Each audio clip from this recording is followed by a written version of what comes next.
prospérité, la paix, la joie, l'évolution, ainsi de suite. Quand la source a été corrompue, eh bien, l'accomplissement de la corruption, nous avons la manifestation de ce que nous appelons les mâles, c'est-à-dire la mort, la pauvreté, la destruction, ainsi de suite.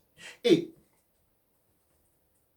souvenez-vous, on a parlé de la correspondance des forces par rapport à la distance du soleil. Dans le monde noir, c'est-à-dire l'Afrique centrale, c'est la partie la plus élevée du monde où les rayonnements solaires est les plus puissants par rapport à la très courte distance nous séparant du soleil. C'est-à-dire, potentiellement, c'est le monde les plus puissants énergétiquement. Et quand ce monde-là est corrompu, sa source est corrompue, sa contrepartie connaît ce que nous sommes en train de connaître. Il se passe que, étant nous associés à cette source-là, étant nous associés à cette origine-là, nous en subissons les conséquences directes et indirectes, conscients comme inconscients. Ce qui fait que génération après génération, la même maladie s'est reproduite, s'empirant, en allant toujours vers l'excès.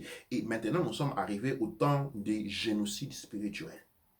Nous avons connu un génocide physique, social, et maintenant nous sommes au bon moment du génocide complètement attrait spirituel. Et cette maladie s'est accumulée. Les anciens les connaissent très bien. Les parents, généralement, les connaissent très bien. Parce qu'ils ont été témoins des mêmes manifestations pendant leur jeunesse. Et à un moment donné, ils ont été rejoints par cette chose qu'ils avaient tant peur, pour lesquelles ils étaient tant effrayés. Il les a rejoints par pacte, signé par les aïeux. Cette pacte-là suit de génération en génération. Parce que les pactes à transmission sanguine. Maintenant, nous sommes maintenant à la piste de cette génération qui doit la passer les pactes aux générations qui sont en train de naître. Pour qu'ils puissent être condamnés, avoir la même condamnation.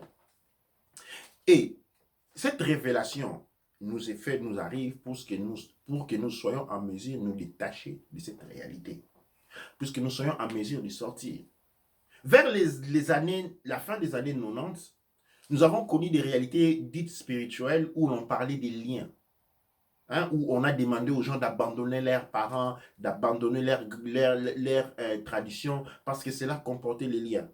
Cela était vrai.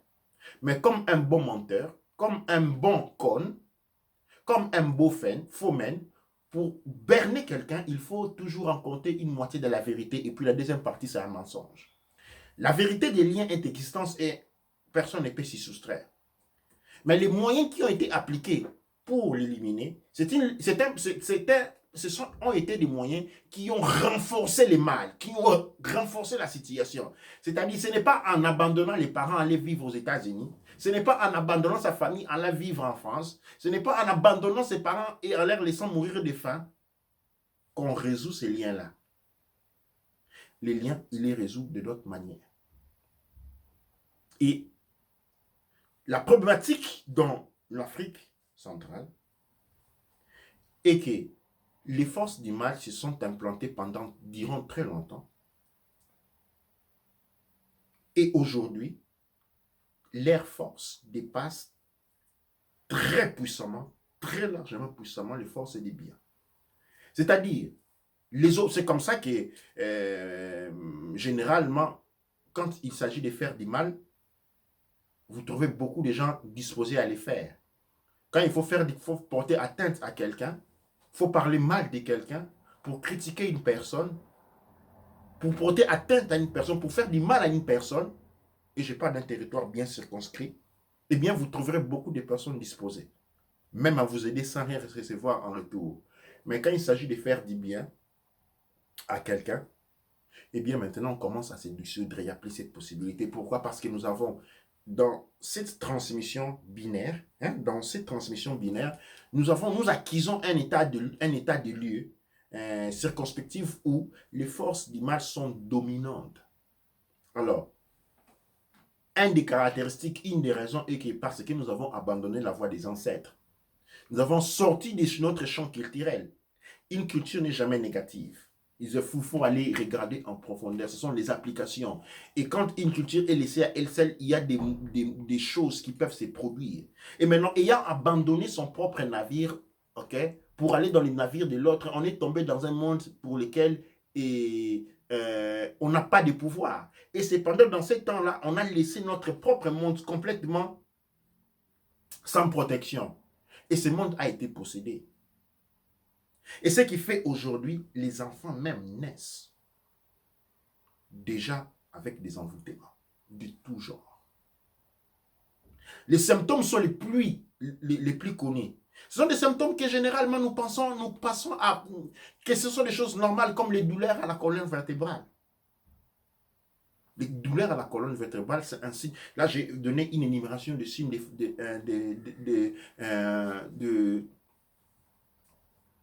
de possession. OK? Ou d'envoûtement. Des douleurs à la colonne vertébrale. OK? La tendance pour les hommes et aussi pour les femmes à faire recours à la pornographie. La tendance pour les hommes comme pour les femmes à la masturbation. Tous ces éléments qui dans la société occidentale sont reconnus comme des choses normales, non. La réalité, comme je dis bien des fois, les réalités, tout comme les objets, sont des symboles. Ils représentent des réalités à l'intérieur. Il faut être en mesure de pouvoir percer les secrets de chaque symbole pour connaître la réalité. Nous avons les mots des ventes. Nous avons généralement connu des gens, vous vous refléterez, nombreux de vous se refléteront, où on a tendance à voir des ombres s'approcher de nous. Où on est dans sa maison ou dans sa chambre, on a tendance à voir un ombre qui est en train de s'approcher de soi.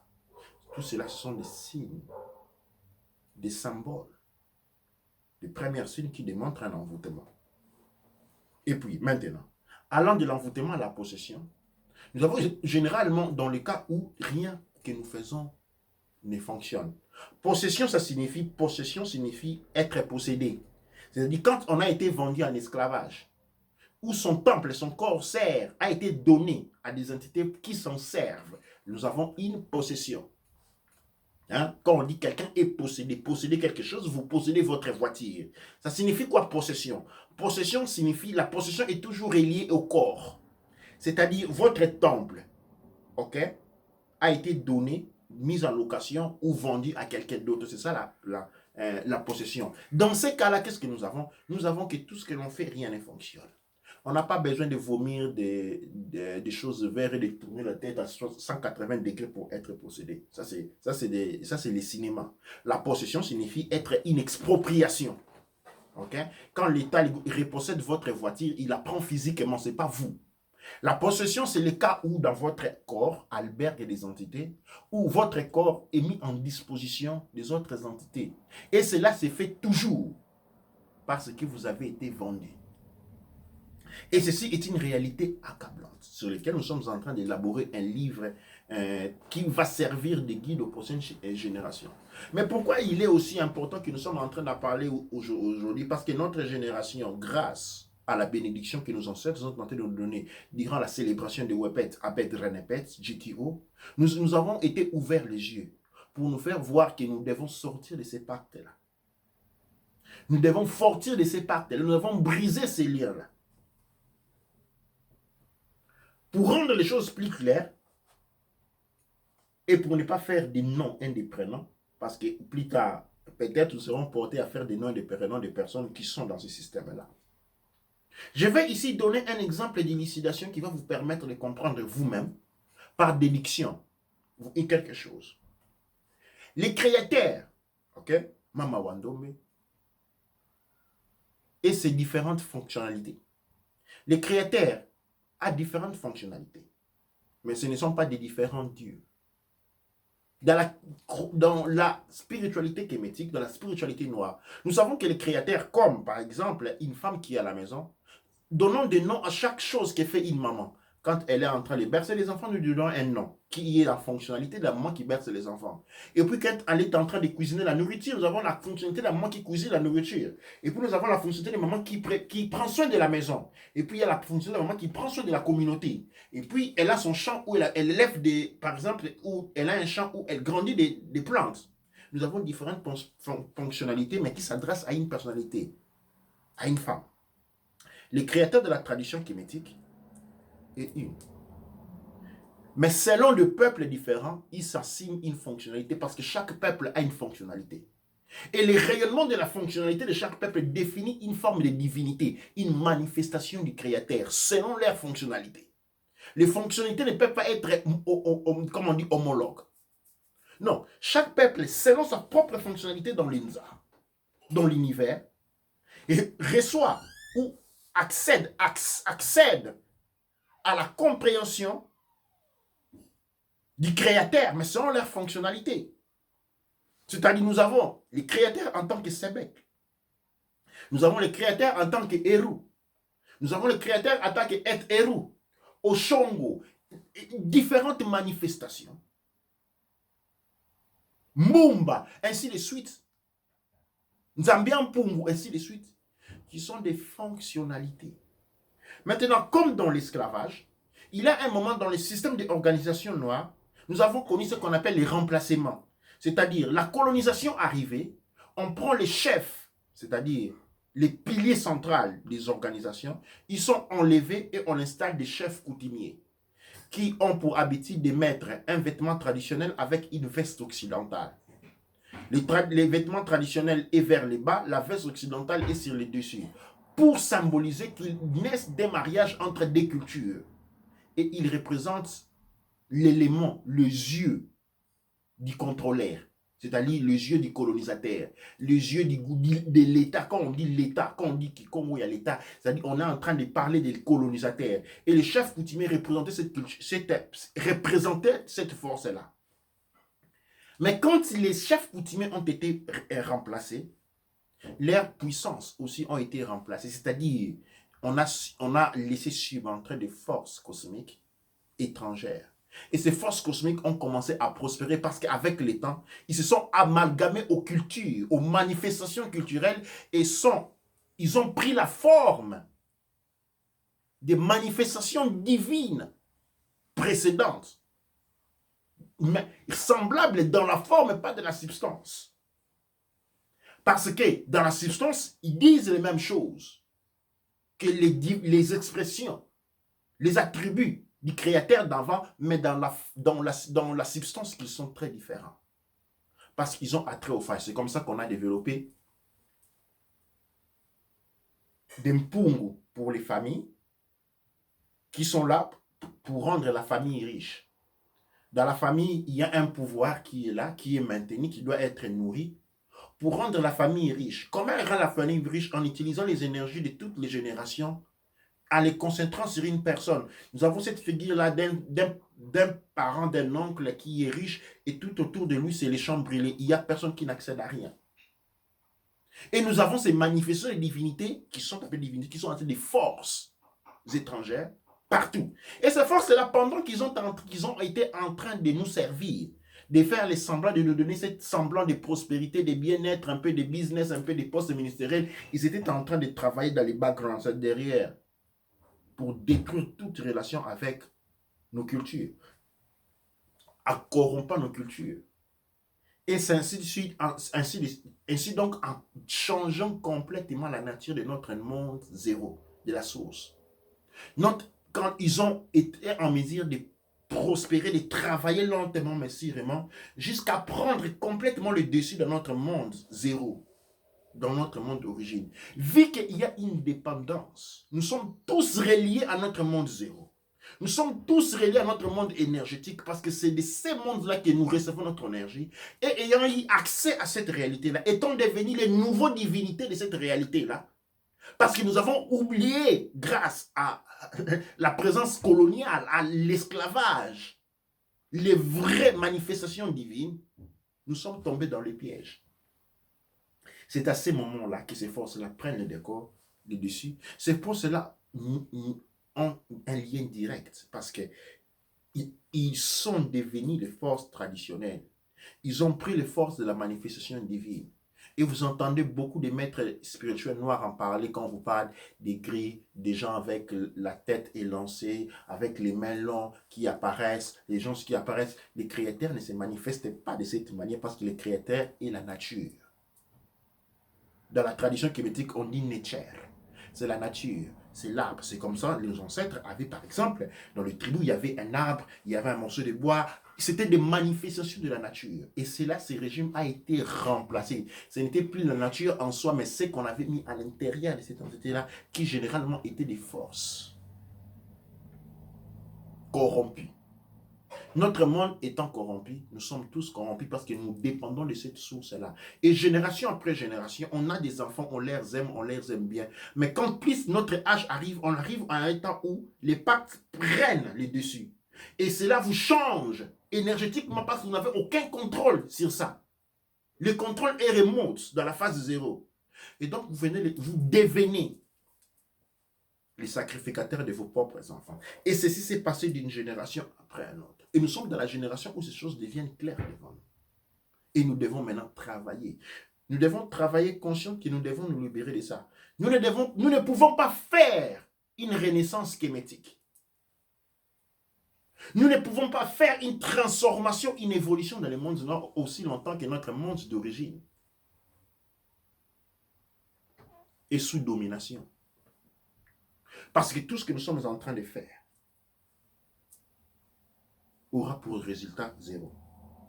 Nous allons mettre beaucoup d'efforts. Nous allons mettre beaucoup d'énergie. Nous allons même donner nos vies pour ce que nous sommes en train de faire. Mais les résultats seront bien maigres. Parce que aussi longtemps que ces éléments sont là, nous devons devenir plus conscients de ce qui nous entoure. Regardez comment votre vie se passe. Regardez les efforts que vous mettez pour obtenir les moindres des choses. Beaucoup d'efforts pour rien. Pourquoi? Parce qu'il y a une situation. C'est comme si on a un ténien dans le ventre qui, lui, mange tout ce que l'on trouve, l'on mange. C'est-à-dire, vous mangez, vous ne faites que maigrir. Pourquoi? Parce que vous êtes possédé. L'épargne possède, il prend contrôle de votre estomac, il possède votre estomac. Le cas d'un ténia, d'un virus de ce genre, d'un parasite, nous avons affaire avec une possession maintenant. Il se passe que nous avons un virus du point de vue physiologique. Son existence physiologique signale son existence sur le point de vue énergétique. La plupart des maladies que nous souffrons, cancer à gauche, cancer à droite, nous avons une manifestation physiologique d'un état des choses. Mais cette manifestation physiologique d'un état des choses est la contrepartie. C'est-à-dire, nous avons toujours parlé du langage binaire. Hein? Nous avons l'accomplissement, le monde de la manifestation, c'est le monde 1. Et tout ce qui se produit dans le monde 1 a une source, une origine. Et quand maintenant on est en train de mourir avec les maladies les plus disparues, les maladies les plus étranges, c'est parce que cette réalité est née dans notre monde. C'est à ce moment-là que nous sommes en train de parler du génocide spirituel. Quelque chose ne peut pas vous atteindre physiologiquement sans avoir une source. C'est ainsi que plein d'entre nous sont pleins de maladies. Des gens qui se réveillent la nuit complètement en sueur, au point où ils sont obligés de changer des habits, de changer des draps. C'est un symptôme d'un envoûtement qui consiste qu'en vous ait été placé une maladie. Parce qu'on doit relever votre énergie et vous résister. Alors qu'est-ce qu'on fait? On met en vous un dispositif technologique qui vous empêche de consommer votre énergie. Et puis on a mis en vous une maladie qui est en train de vous affaiblir. Après quelques temps, vous allez développer des maladies, quelques cancers, et puis on va venir relever tout ce qu'il y avait comme votre énergie. Et vous tombez malade aujourd'hui, à une semaine maintenant, vous vous empirez, et dans la deuxième semaine, vous mourrez rapidement. On dit, il y a 2 semaines, il était en bonne santé. Il a eu une petite fièvre, mais on n'a pas compris. La fièvre s'est dégénérée rapidement. Après 2 semaines, il est parti. On n'a pas compris c'est quoi cette histoire. Eh bien, ce sont des réalités qui sont énormes derrière nous et nous devons apprendre à ouvrir nos yeux. À ouvrir nos yeux, non avec l'intention de critiquer, de créer, non, de comprendre dans quelle situation nous sommes et comment y sortir. Dans quelle situation nous sommes et comment y sortir. Un état de lié est fait que dans le monde kémétique et des Sir Kachopa, les forces du mal sont tellement puissants qu'ils sauvrastent, qu'ils déciment toutes les forces positives. Quand vous représentez les forces positives et vous êtes sur ce territoire-là, vous êtes présent, vous opérez sur ce territoire-là, où ils vous déciment, où ils vous transforment en eux. Quand cette transformation s'opère, qu'est-ce qu'on obtient? C'est comme je dis dans le cas de Diobi, quand on prend la forme de Necheru, quand on prend la forme extérieure de Necheru, de nos ancêtres, des divinités de nos ancêtres qui étaient des manifestations par rapport au rayonnement culturel et de la fonctionnalité culturelle d'un peuple. On prend la forme extérieure, mais pas la substance. C'est-à-dire, qu'est-ce que nous avons beaucoup d'entre nous, des gens qui parlent au nom du monde kémétique, des gens qui vous parlent de l'amour, parce qu'il s'agit de manifestations des mêmes entités qui, dans la forme extérieure, dans le monde binaire, vous parlez d'amour, de grâce, ainsi de suite, mais dans le monde zéro, ils sont la source de la mal. Il y a de ces entités qui sont en train de marcher entre nous. Et la plupart d'entre eux, dans le monde cométique et dans le monde noir, vous les trouvez comme dans les administrations, vous les trouvez dans les grandes corporations, ou vous les trouvez comme des hommes et des femmes des églises. Les personnes qui viennent vous parler d'un Dieu qui n'est jamais à mesure de rien faire pour vous, pour lequel vous devez servir chaque jour, donner votre pognon, et mais autour de vous, il n'y a rien qui se passe. Vous êtes dans les difficultés, vous ne changez pas votre situation de vie, vos familles sont en train de se décimer, vous n'êtes pas en mesure de venir en aide à vos familles. Mais vous avez un culte que vous rendez chaque fois, mais qui vous n'apporte rien de manière spécifique. Parce que vous regardez autour de vous, vous êtes toujours le plus pauvre. L'abondance est une fonction spirituelle. C'est-à-dire, l'abondance est une fonction de la corrélation spirituelle du point de vue culturel. Les divinités ont été remplacées et nous ne nous en sommes pas rendus compte. Et les divinités qui ont pris les places, en réalité, c'était des formes extérieures se manifestant comme les divinités de nos ancêtres, mais c'était des entités venues des mondes très lointains. Et ils dominent, ils circulent partout, ils sont en train de posséder, ils se manifestent comme des animaux, des monstres qui aujourd'hui sont autour de nous, mangent notre énergie, consomment notre énergie et nous condamnent à une vie de souffrance, une vie de difficultés, une vie où on fait beaucoup, on fait trop, on n'obtient rien. Et pour obtenir ces liens, ils ont besoin, sur les plans physiques, d'avoir une réalité.